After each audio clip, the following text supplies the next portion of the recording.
Të nderuar kolegë dhe pjesëmarrës të samitit, me kënaqësi po ju bashkohem në këtë samit edhe pse virtualisht përtej oqeanit.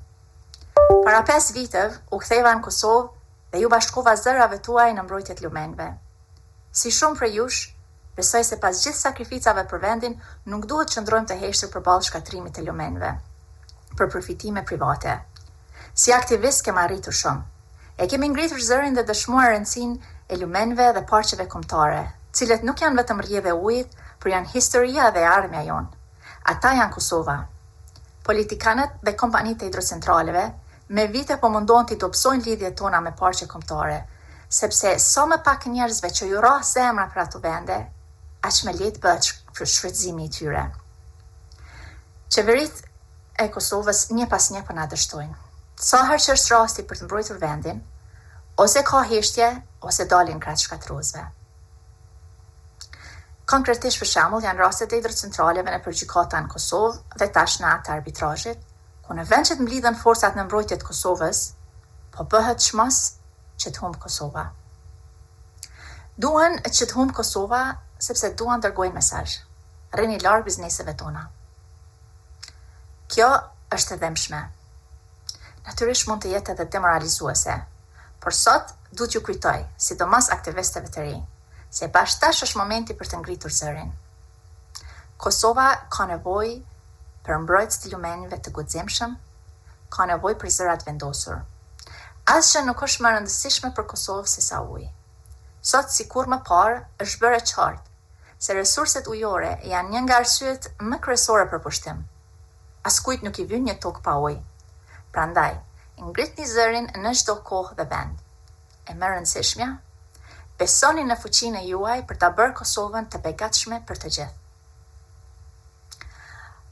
Pasi që zëri im është njohur për mbrojtjen e lumbardhit të qanit specifikisht, desha të marr pak kohë të adresoj ambasadën austriake në Kosovë, që mbështet kompaninë Kelag, sepse kemi provuar të kontaktojmë dhe gjithmonë kanë refuzuar. Ndërkohë po mësojmë si janë duke i kontaktuar mbështetësit tonë dhe të lumbardhit. Kështu po vazhdoj këtë pjesë në anglisht. To the Austrian Embassy in Kosovo.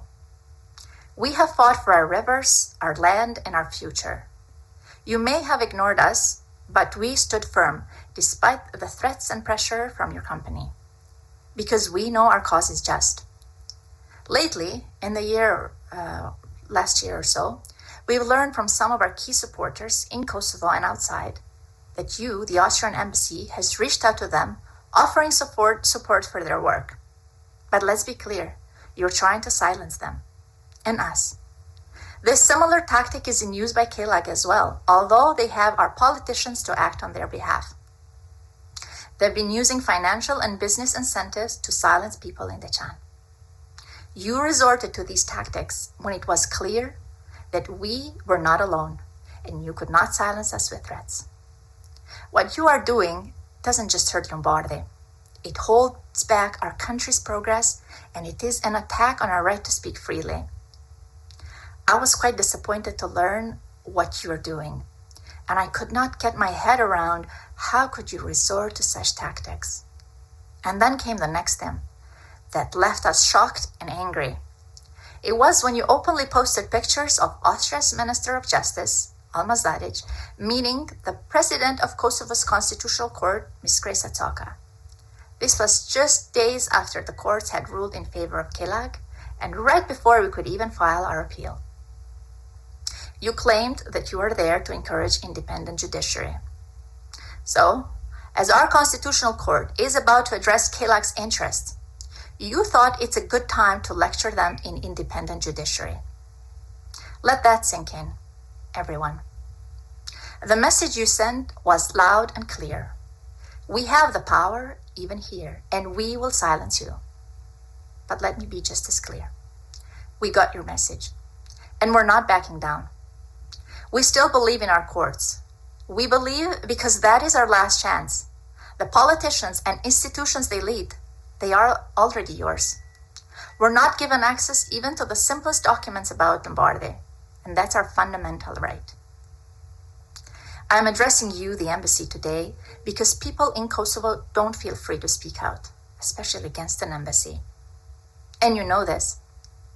You are taking advantage of that vulnerability, making it even harder for us to build democracy and rule of law. Your actions don't just hurt Lombardy, because let's be honest, I don't know if there is any damage left to be done there. What you're really hurting are Kosovo's institutions, our efforts to build something better. Yes, you and Kelag have a lot of power in Kosovo, but you cannot erase what they've done in Deshan Valley.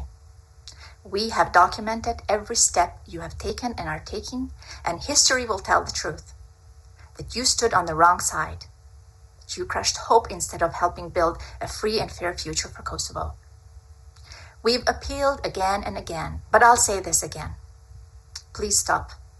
Stop these tactics. Stop standing in the way of our progress. Help us build an independent, just country, the one we have sacrificed so much for. I hope that this time you will listen. But know this, we will not be silenced. Thank you for your attention. Pra të dashur kolegë dhe pjesëmarrës, me kaq po përfundoj mesazhin tim. Edhe një herë, përgëzime për vullnetin dhe dedikimin e juaj. Ju faleminderit.